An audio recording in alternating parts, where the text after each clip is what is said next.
ونصلي ونسلم على رسوله الكريم أما بعد فأعوذ بالله من الشيطان الرجيم بسم الله الرحمن الرحيم وقال الله سبحانه وتعالى ألف لام ميم ذلك الكتاب لا ريب فيه هدى للمتقين صدق الله العظيم.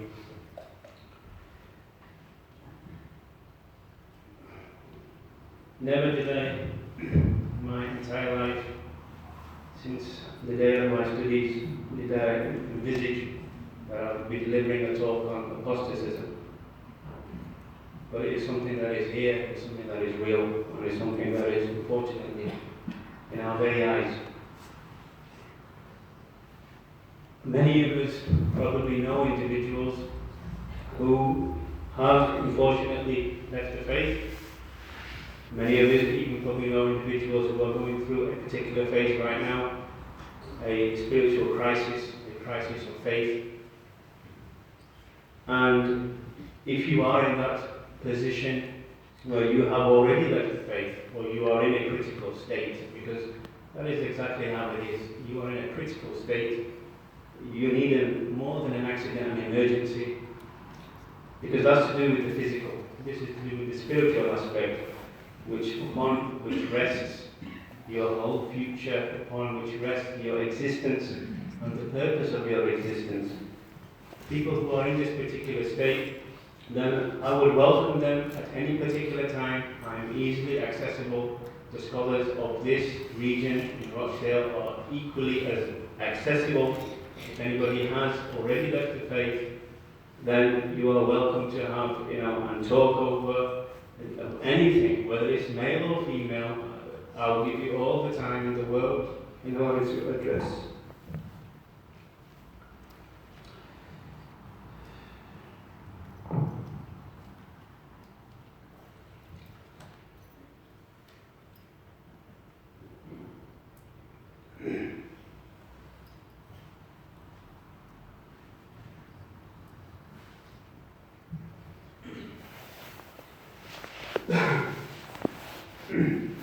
Okay, I will give you all the time in the world to address your concerns and to explain the reasons as to why you made this decision, a decision upon which individuals are not in a position to make such a crucial decision in their lives.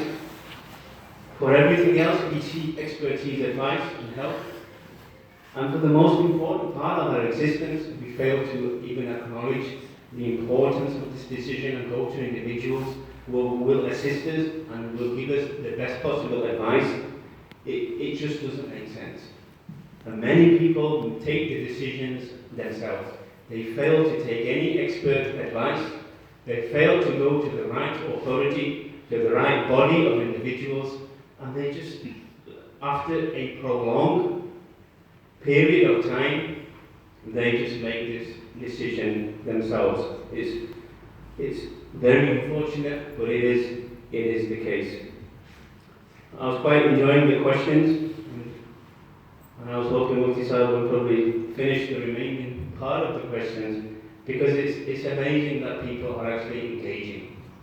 Many a times with criticism, this is not a part of the speech, but many a time the ulama are criticized as to they're not really involved, or they're not really engaged with the society at hand. And a lot of the people that make these statements, unfortunately, they really don't know what they're talking about. But anyway, I was hoping that Mufti Sahib would actually continue. But inshallah, hopefully some of the questions, again, hopefully this is an eye-opener for many of us to show you that how easy it is to engage with the ulama. It's as simple as that. We're known individuals, and it's very easy to come and visit and see and just have a conversation. It's as easy as that. Allah subhanahu wa ta'ala says in the Quran, Alif Lam Mim. So after Surah Al-Fatiha, it's the first word, Alif Lam Mim. And when you look at the commentaries, you'll see Allahu A'lamu bimuradihi. Allah subhanahu wa ta'ala knows as to what He has intended by it. So it's quite amazing on the one hand that only Allah subhanahu wa ta'ala and the Prophet ﷺ know the meanings of these verses. Many questions can be asked now as to why Allah subhanahu wa ta'ala did not make, or did not reveal, did not make accessible the meanings of this verse to anybody else. And if that is the case, what is the purpose? Why would an author of a book write something in his book that is inaccessible to the reader? A lot of people will raise many questions. And there's always hundreds of questions. One thing we have to get clear about the questions, there are hundreds of questions that an individual can ask in any particular thing. That is nothing new, okay? So the same question goes here, or a question would be, why did Allah subhanahu wa ta'ala reveal something which is inaccessible? And there's always reasons for that. Allah subhanahu wa ta'ala revealed this in order to see how the individual will respond. And in a lot of situations, when Allah subhanahu wa ta'ala does something, it is always for the benefit of the human being. That is a universal principle, that when Allah subhanahu wa ta'ala does anything, the majority of the time, very rarely, He will show or do anything to show His dominance, His superiority, His sovereignty. It is always that it is in order for the benefit of the human being that I am doing this. You have to bear this in mind, because we always look on the other side. Whenever a person is facing a crisis, it's always the other. We never look at it from a different perspective. It is always on the other side. We always have to look at the commands of Allah subhanahu wa ta'ala as He is revealed, and whatever He has revealed, because He is the most wise. And we only expect wisdom from an individual who has such a status that we will not expect anything less. So anybody like that would always deliver the best possible answer. And this is Allah subhanahu wa ta'ala. He will do things only for our benefit. And I'm going to come to some questions that individuals are plagued with, hopefully if I have time, because there's just too much to go through. And I'll be quite honest with you, there's just too much to go through. I'm going to try to run through this as quickly as I can. So, when Allah subhanahu wa ta'ala, in the next verse, ذَلِكَ الْكِتَابُ لَا رَيْبَ فِيهِ, this is the book in which there is no doubt. Allah subhanahu wa ta'ala has mentioned this objectively. There are no doubts whatsoever in the Quran. There is not a single doubt that is in the Quran. So if that is the case, why are people having doubts?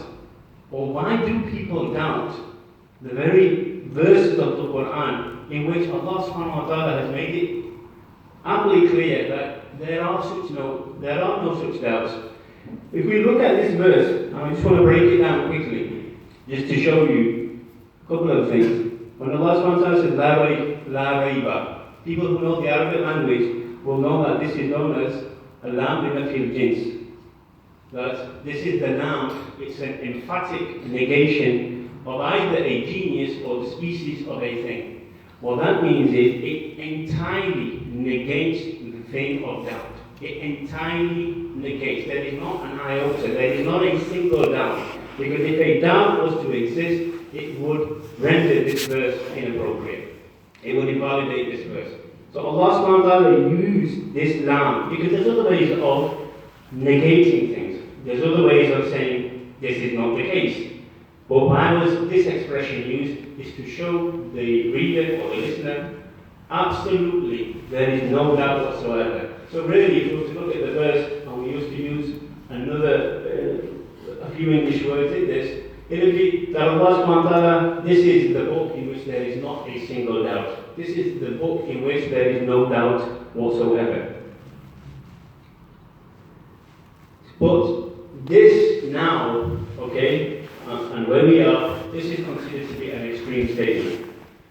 And I'm going to give you some more apparent, considered extreme statements of how people understand these. Allah subhanahu wa ta'ala in another verse says, in the Dina indallah al-Islam, that indeed the religion, the preferred religion, the pleasing religion, the most pleased religion in the eyes of Allah subhanahu wa ta'ala is Islam, is the faith in Islam. Again, this will be considered an extreme position. Our very own foundation of faith, our declaration of faith, upon which our faith rests. La ilaha illallah Muhammadur Rasulullah sallallahu alayhi wa sallam. The very lam that is used there, when we say La ilaha, there is no God. It is the same lam or the same la that is used in La Rayba Fi. It negates any God, anything that is to be worshipped, anything that we associate something to of reverence. Nothing, no God, no deity, no being, no Superman, nothing. There is nothing worthy of worship except Allah subhanahu wa ta'ala. Once we negate everything, there is nothing to worship, but there's only one thing that is left, or one being that is left, it is Allah subhanahu wa ta'ala. These that I've just read are now considered to be extreme views. There's an article that I've seen in The Guardian. It was called Losing My Religion, Life After Extreme Belief. Life After Extreme Belief. And it is an account of three individuals from three of the monotheistic religions of Islam, Judaism and Christianity, where they each give an account of their religion and what has happened with them and how they ended up renouncing their faith. And all of them seem to be in a happy state, now after. But the point here is that these three statements now of our faith, of regarding Islam as the only true dominant religion, regarding that there is no doubt whatsoever in the Quran, will be considered an extreme view. What do we mean by this? When we look at a simple definition of what extreme means, it's the furthest that is removed from the ordinary. It's the furthest thing that is removed from the ordinary, or it is considered by most to be unreasonable and unacceptable. So if we are going to allow people, to tell us how to live our lives, how to understand our faith, we have to just accept that. And accept that these are extreme beliefs according to them. But we're not going to allow people to interpret our faith for us. We will not allow people to hijack our religion and tell us what is extreme and what is not. Because if we follow that dogma, you're going to have to accept that some of the faiths, some of the beliefs that we have, and I've just mentioned three, I could give you a lot more. The very basis of our faith, the declaration of our faith, is also an extreme belief. So we've got to start waking up and start thinking that we can't let people hijack our religion and start telling us how to do things, start telling us how to interpret our faith. Because the more we do that, this is what's going to happen. This is the very basis that is under attack right now. And it seems to be acceptable that yes, it's an extreme view. If we adopt that attitude and we just remain quiet, it's not going to do anything. And I don't mean we have a revolution or anything like that. It's just to tell you that these things are taking place.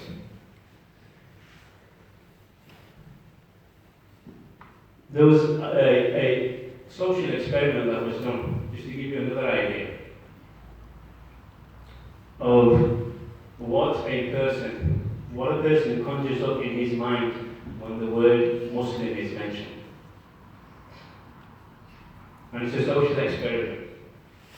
And amazingly, just have a think now, and what would be your response? Or what comes into your mind? And if you're honest with yourself, what would be the first image, either of an individual or the first words that will come to your mouth when you say Muslim? Amazingly, obviously this survey was done to non-Muslims mainly. And it was amazing, that they associate with the word Muslim the name terrorist. And vice versa, it is the same. And exactly the same. If you say terrorist, what equates or conjures up in the minds of a lot of individuals are either images of individuals, whether it's Osama bin Laden, or whether it's somebody else, or whether it's some kind of words that are in our minds, or so individuals. This is the area and the time that we're living in. So if we allow individuals to interpret our faith then we're going to be in trouble. Because we've got to ask the ultimate question, who defines our religion? It is Allah subhanahu wa ta'ala. It is Allah who defines our religion for us. We don't allow anybody else. We have a body of scholarship, of authority that is there, and that indicates to us as to who the real authority is. And it is Allah subhanahu wa ta'ala who allows that to take place.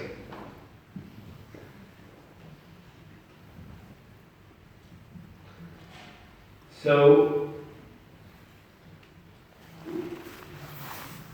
the question that would probably arise is that if this is so far from the average, if this belief that we have is so far from the norm, what is normal belief? This is what you're saying in the dictionary. I think the only question, or at least a question that you would ask is that, what is considered to be normal belief? If these are extreme beliefs, and it's no surprise, okay, that we will find that those beliefs that are excluding, that are doing away with religion, secularism, that anything that is to do with secularism is considered to be what a normal belief is. And everything that else goes with that. And again, who's telling us this? Again, we have to look at who is telling us this. We can look at amazing things that people have done with words and how to manipulate words. Again, I'm going to give you many examples, but we just don't have the time. Because on the first, an individual has power over words, he knows how to use them, he knows when to use them, he can do amazing things. And there are many examples where words have been used, and I'd say intentionally, with an incorrect motive, the wrong purpose, the wrong intention, in order to create something against someone or some people. We're going back to the question, how do people have doubts? When there are no doubts to be found in the Quran. As I said, objectively, ontologically, there are no doubts whatsoever in the Quran. The point arises that it's subjective. It is how we see them. It is our opinion of them. I'm just going to run you through some examples, okay, as to why we will see them. The first is that if the reader himself or herself has the right intention, has the correct motive, then that individual, when she or he approaches the Quran, will be guided. Because the Quran itself can be used as a means of guidance or a means of misguidance. When Allah subhanahu wa ta'ala tells us, Hudan lil-Muttaqeen, that the Quran, on the loose translation, it is a guidance for mankind. The Quran in its inherent nature cannot guide an individual. The Quran itself is just a means. It is a means of guidance. And Allah subhanahu wa ta'ala is the one who will use the Quran in order to guide an individual. So we always have to remember, the Quran itself, okay, cannot do anything per se. It is Allah subhanahu wa ta'ala, and it is the intention of the reader who approaches the Quran, what is their motive. Now what happens is, when you have the correct intention, as I've just said, Allah will guide you. When you have the wrong intention, the Quran will not be a means of guidance for you. Now you may be thinking, how can the Quran be a means of misguidance? Allah subhanahu wa ta'ala says in any verse, وَأَمَّا الَّذِينَ كَفَرُوا فَيَقُولُونَ مَاذَا أَرَادَ اللَّهُ بِهَذَا مَثَلًا يُضِلُّ بِهِ كَثِيرًا وَيَهْدِي بِهِ كَثِيرًا وَمَا يُضِلُّ بِهِ إِلَّا الْفَاسِقِينَ. That in this particular example, where Allah subhanahu wa ta'ala uses a particular fly or a particular creature which people consider to be inappropriate in this example, they say, why does Allah use examples like this of things that are just worthless? Why does Allah subhanahu wa ta'ala use examples like this? Why does He put parables regarding these worthless creatures in the Quran? Allah subhanahu wa ta'ala then says, as for those who disbelieve, this is what they ask. What has Allah intended by these examples? And it is from these, by these examples, يُضِلُّ بِهِ كَثِيرًا, Allah subhanahu wa ta'ala will misguide individuals.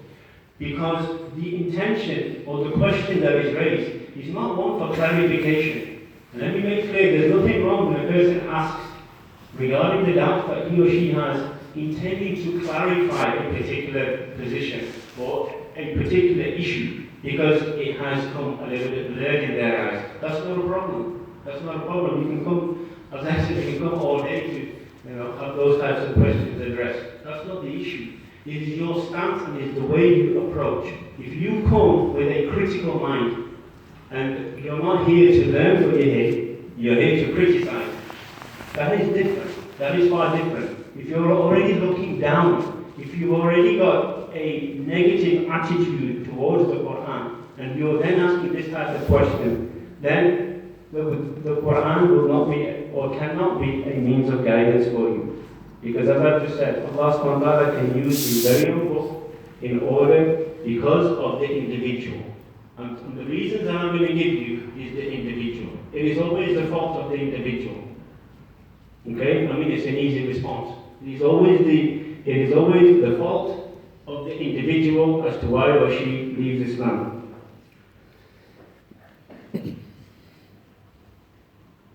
So, many a times, okay, many individuals have said particular things. Many people say, yes, I've read the Quran, okay, I've read this and I've read that, and they just start misquoting verses. Everybody's doing it. You have groups like Britain First. Okay, they say, yes, we read the Quran. Yes, and Allah says in the Quran, He says this and He says that. Everybody's just going around quoting the Quran as if it's some book that is easily accessible to every single reader on the face of the planet. If we look at the Quran itself, did you know that when individuals study the Quran, and they do a 6, 7, 8, 9-year course, okay, on the Alim class or anything similar, do you think that in the first year, the first book that they approach is the Quran? The Quran, in terms of its translation, or in terms of its commentary, is actually learned in the 5th year or 6th year. It's not the first book of reference that we go to. That tells you that there's verses in the Quran. Yes, there are some verses that are clear, okay? But there are other verses that are not clear. A prerequisite, a background in certain disciplines and subjects are required in order to fully understand the meanings of the verses correctly and adequately. Otherwise, we'll be studying Quran in the first year. Why would I waste my time in studying 6, 7, 8, 9 years, learning everything when it could have been the case that we could have just approached the Quran in the first year? Of course, because it tells you that the Quran is not something that is easily accessible, or there are verses in the Quran that sometimes are definitely not easily accessible. What it is a background knowledge is required. Other examples that you've probably already seen and heard of, okay, that people begin to wonder that it's okay, well, I mean, it's not okay, but there are individuals that have left the fold of Islam. When they hear the word, an Imam has left the fold of Islam, when they hear such words like that, and it comes up in their minds that there's religious leaders and religious figures in the community and left Islam, that only gives those people of doubt more reason to doubt. But let me tell you one thing. When it says that the Imams have left, Allah safeguard us all. Allah safeguard us all. Okay? This is another word that is loosely interpreted. Okay? There was one account of it's on YouTube, and I was just watching this version of events told by a former Imam. And he had raised questions. And that's not a problem. He can raise questions with his teacher. So he goes to his teacher in regards to a particular issue. And this is about who you go to. Okay? I think there was a question earlier. It's about who you go to for your education and your knowledge. Okay? Because everybody just assumes everybody's an Imam for some reason. They may be trained in Arabic, or they may have done some Arabic or some other course here. That does not mean they're trained in religion. Okay? Arabic is just an aspect of that. But anyway, so he goes to his teacher and he asks him a certain question, okay, in regards to in regards to the verse kun fayakun, that when Allah says be, and it is. So he's already got a preconceived notion of an answer that he's already made of his own. That if my teacher says this, then it is incorrect, and if my teacher says this, it is incorrect also. And unfortunately, the teacher gave him the wrong answer. Okay? And the ulama have addressed these issues. All these issues that individuals will plague certain people's minds, I'm telling you, a lot of these issues have already been dealt with. There is a few phenomena that is only in the 21st century. Quite simply, things like gender roles. These questions didn't exist before. Okay? These questions did not even exist. So, coming back to that, he gives him the wrong answer, okay, and then he begins to make his own mind up, and then he begins to challenge, and his teacher, I mean again, it's the response of his teacher when he gave him the wrong answer, and then he dictated to him why he is wrong. The teacher told him to get out, okay, and again, my personal understanding is that will not help him, and it didn't help him. It did not help him at all. But just to finish off with a lot of examples, but I'll just finish off on this one last example. Allah subhanahu wa ta'ala says in Hadith Qudsi, Ana inda dhanni abdi, falikunna bihi ma yasha. That I am according to how the slave thinks of it. And this is absolutely important. That how we think of Allah subhanahu wa ta'ala, that is how Allah subhanahu wa ta'ala will deal with us. Because we have a notion of free will. Now the human being has been given this. He can exercise his free will to a certain degree. Okay? He doesn't have total free will, even in that he is determined. But he has, to a large degree, a free will. And he can exercise that however he wills. If you think that Allah subhanahu wa ta'ala in any particular issue can't do this, that is how Allah subhanahu wa ta'ala will show you that he cannot do it. If you have doubts in regards to Allah subhanahu wa ta'ala as to, well, I don't know whether he can help me here, I don't know whether he's going to help me in this situation, that is the way Allah subhanahu wa ta'ala can respond. And there's many examples like this. I was just going through YouTube yesterday as to, unfortunately, going through the accounts of individuals who have left Islam, and a lot of it is this preconceived notion that, well, I don't think, I just don't know, what are you talking about? He was in a critical state, you should have gone and sought advice. And this is where it all started from. Well, I mean, it could have started a long way before. And just to give you one final example, I mean, I had so much to say for so little time. Just one example as to how this principle is used. We know the story of Pharaoh, of Pharaoh, when he, in his absent and sick mind, goes to contemplate the idea of going to kill Allah subhanahu wa ta'ala, where he fires arrows into the sky. This was his notion, this sick notion that today I've had enough of the Lord of Musa alayhi salam, and I'm going to fire arrows. I'm going to kill the Lord of Musa Abdullah. So he goes with his sidekick, and they go, and he fires arrows. He fires some arrows into the sky. Now, those arrows are not going to reach the sky. I mean, it's as simple as that. Okay? They're not going to reach the sky. But what happens? The arrows come back dipped in blood. They come back dipped in blood. Now, what is in that for us? What's in it for us is that Allah subhanahu wa ta'ala responded in exactly how Pharaoh perceived him. He wanted in his sick mind that I wanted to kill Allah subhanahu wa ta'ala. Allah subhanahu wa ta'ala returned the arrows and confirmed that notion and idea for him. That now, na'udhu billah, Allah subhanahu wa ta'ala is no more. And a lot of the time, this is what is happening with us.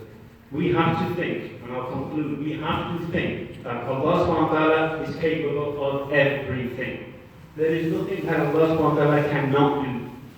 If at any mind you have doubts as to whether Allah can do this or not, you need to go and seek advice. Because if that's the state that you're in, you need to seek advice. And unfortunately, one last point is that we need to start taking our deen extremely seriously. Gone are those days where we could say, yes, it's good, oh mashallah, it's very good that you're practicing the deen. Oh, my neighbour has just started praying namaz. Oh, fantastic. Oh, yes, it's fantastic. Gone are those days now, okay? Because our deen is a way of life. And if you don't start practicing your faith, you have no fuel. You have nothing there. Because we have two aspects of Allah's created with. One is the physical, one is the spiritual. And the spiritual needs nourishment. And if the spiritual aspect is not getting nourished, what is the food for the soul? The food for the soul is the remembrance of Allah subhanahu wa ta'ala. And this is why we have doubts. One of the reasons where doubts are easily accessible into our flimsy minds is that there's nothing there in our soul, or what we have is very limited, and it's not sufficient enough to counter these. And we're always in denial. We're always going to have doubt.